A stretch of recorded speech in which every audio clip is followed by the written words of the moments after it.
جو سب سے بڑا چیلنج ہے ہمارے لیے، ان لوگوں نے یہ طے کیا ہے کہ 2030 تک یہاں پر جو ہندو ذہن راشٹر بنانا ہے، صرف راشٹر قانون میں نہیں بنانا ہے، بلکہ یہاں کے سارے لوگ اسی رنگ میں کیا ہو جانا ہے، رنگ جانا ہے۔ اس وقت سب سے بڑی پریشانی یہ ہے کہ ہمارے بچے ایمان پر باقی رہیں گے یا نہیں رہیں گے۔ ہم اسکولوں کو بھیج رہے ہیں، ہم ان کی طرف توجہ نہیں کر رہے ہیں، ہم دیکھ نہیں رہے ہیں، اور آپ کو بتاؤں کہ آپ کے بچے جا رہے ہیں اور جانے کے بعد صبح سے شام تک کفر سن رہے ہیں، کفر بول رہے ہیں، کفر کے اعمال کر رہے ہیں۔ 40 دن آدمی جماعت میں بلا کر لے جاتے ہیں، ایمان بولنے کرانے دیتے ہیں، ایمان سننے کراتے ہیں، ایمان کرنے کراتے ہیں، تو آدمی کی حالت کیا ہونے لگتی ہے، دینی بن جاتی ہے۔ اگر LKG سے بچہ شروع کر کے 10th اسٹینڈرڈ تک مسلسل کفر سنے، کفر بولے، کفر دیکھے، کفر کرے، تمہارا بچہ ایمان میں باقی رہ جائے گا کہ کہتے لو۔ بنگلور میں میرا ایک اسکول ہے، میں نے 3 جنوری کو امبیڈکر ہال میں نے اپنا اینیول ڈے کیا۔ اس سے پہلے اس اینیول ڈے کی تیاری کے لیے ہال کو انسپیکشن کرنے کے لیے 2 دن گیا۔ اس سے پہلے 2 دن پہلے 2 تاریخ کو بھی ایک اسکول کا فنکشن ہو رہا تھا، اینیول ڈے ہو رہا تھا۔ 1 تاریخ کو بھی ایک اسکول کا اینیول ڈے ہو رہا تھا۔ میں دیکھنے کے لیے اندر گیا، 90% مسلمان بچے برقع اوڑھ کر آڈینس اپنے بچوں کو دیکھنے کے لیے آئے ہیں، اور وہاں پر پوجا کر رہے ہیں بچے، اور ہمارے پیرنٹ تالیاں مار رہے ہیں۔ وہ اسکول والے کرا رہے ہیں، وہ اس کو بات چھوڑ دو، اسکول بھی مسلمانوں کی اسکول ہے، اسکول بھی کس کی ہے، مسلمانوں کی اسکول ہے۔ اور آڈینس ایسا لگ رہا تھا کہ جمعہ ہو رہا ہے، وہاں پر سب ٹوپیاں پہن لے کوئی بیٹھے ہوئے تھے، سب برقعے پہن لے کر بیٹھے ہوئے تھے، وہ برقعے بھی پہن لے کر بیٹھے ہوئے تھے جس میں ناخن بھی نہ دکھے، لیکن ان کے بچے پوجا کر رہے ہیں اور کیا مار رہے ہیں۔ اب سوچ لو کہ یہ حالت ہوگی تو 10-12 سال کے بعد اس ملک کے اندر حالات کیا ہونے والے ہیں۔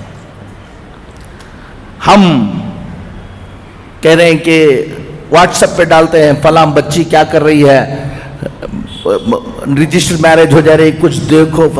یہ تو ابھی بارش سے پہلے کی جو رمجم جھڑی جسے بولتے ہیں وہ ہے۔ 12 سال کے بعد ابھی یہ سلیبس پورا یہ ہونے کے بعد جو تمہارے محلوں میں تمہارے گھروں میں ہوگا تم اندازہ نہیں لگا پاؤ گے۔ ایک بات آپ سب کو میں بتاتا ہوں، آج 2 باتیں آپ کو بتا کر جاؤں گا۔ اللہ تعالی ہم کو سمجھ کی توفیق نصیب فرمائے۔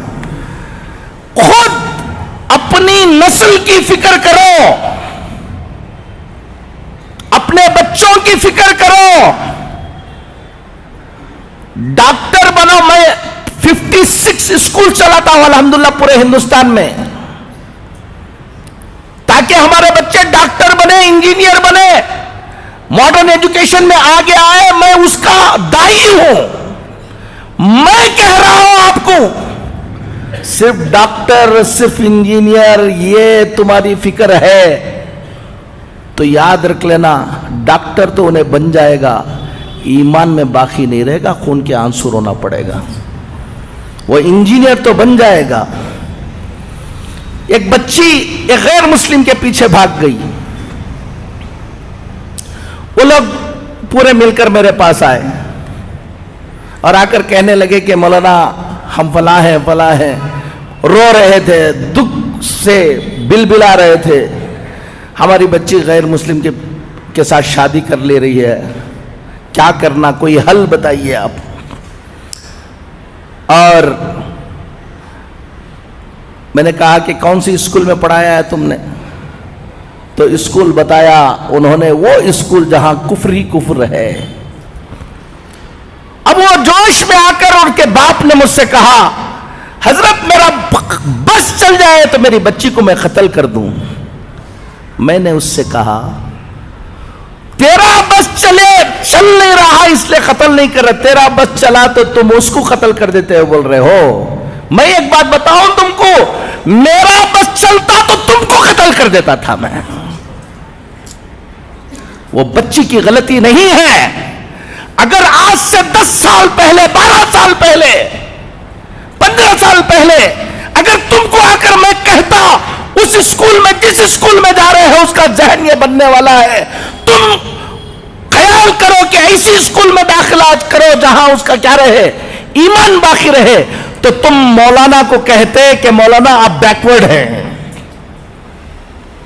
تم بہت فارورڈ بن رہے تھے نا, لے لو.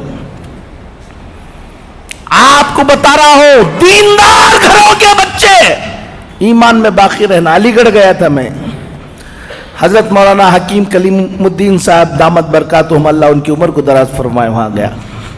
وہاں بیٹھا ہوا تھا, ایک صاحب آئے بڑے دیندار, کہا کہ حضرت آپ کو یہاں سے جانے کے وقت ایک آدھا گھنٹے کے لیے ہمارے گھر آنا ہے. کہا کیا بات ہے؟ ایک لڑکی غیر مسلم ہو گئی ہے, بہت دن, وہ جا کے دوسرے سے کیا ہو گئی ہے, شادی ہو گئی. بہت دنوں کے بعد, سمجھانے کے بعد, 2 سال کے بعد اس کو بلا کے لے کر آئے. آپ کی زبان سے کچھ بول دیں گے تو انشاءاللہ. ہمارے گھر میں ہمیشہ اجتماع ہوتا ہے, سب ہوتا ہے, اس بچی کو بلا کے لے آئے. میں سمجھا ہمیشہ گھر میں اجتماع ہوتا ہے, سب ہوتا ہے, تو کسی اور کی بچی ہوگی, بلا کے لے آئے ہوں گے. اب میں گیا, بچی سامنے بیٹھی ہوئی تھی اور بات کرنے کے لیے کہا. میں نے کہا کہ تم چھوڑ دو, میں بات کر لوں گا اس کو. اب اندر جانے کے بعد کہا کہ یہ کس کی بچی ہے؟ کہا کہ کسی اور کی بچی نہیں مولانا, یہ ہماری بچی ہے. ہر ہفتہ کیا ہوتا ہے, اجتماع ہوتا ہے, دیندار ہیں, سب کچھ ہیں, ان کی بچی نہیں. میں نے کہا کہ بیٹا تم کہاں پڑھے؟ کہا گرکل میں پڑھے حضرت ہم. میں نے کہا کہ علی گڑھ میں تم کو اور کوئی اسکول نہیں ملی؟ گرکل میں پڑھایا. کتنے بچے تھے؟ پورا گرکل کفر سکھاتا ہے, اسی کام کے لیے بنایا گیا ہے.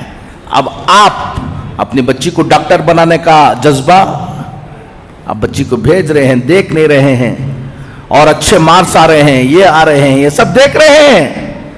میں نے کہا کتنی اور مسلمان بچیاں تھیں وہاں پر؟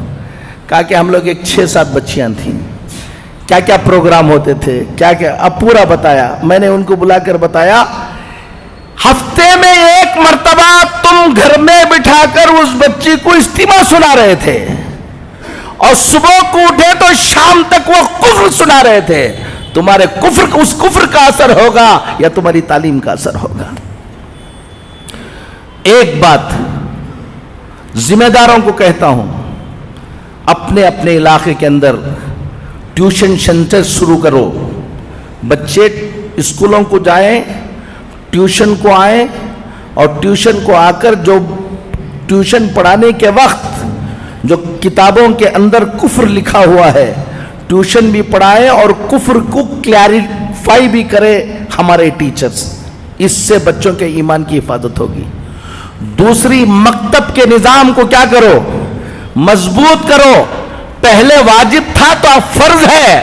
اگر کوئی گھمنڈ کر کے میرا بچہ میں فلان جگہ پڑھا لوں گا, فلان جگہ پڑھاؤں گا, مکتب کو نہیں بھیجے گا, 15-20 سال کے بعد خون کے آنسو رونے کے علاوہ کچھ نہیں رہے گا, یاد رکھ لینا.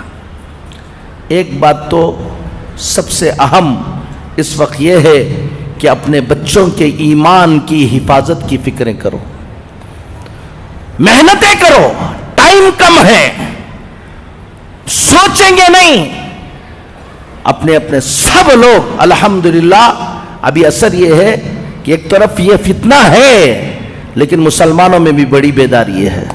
ہم پورے ہندوستان میں جاتے ہیں, ہر مسلمان چاہتا ہے کہ کچھ نہ کچھ ہم دین کے لیے کریں. خاموشی کے ساتھ کام کرنے والوں کی ایک بڑی تعداد ابھی پیدا ہو گئی جو کیا کر رہے ہیں, کام کر رہے ہیں. آپ کو بھی, نوجوانوں کو کہتا ہوں, سب کو کہتا ہوں, اپنا وقت اور اپنا پیسہ, اپنی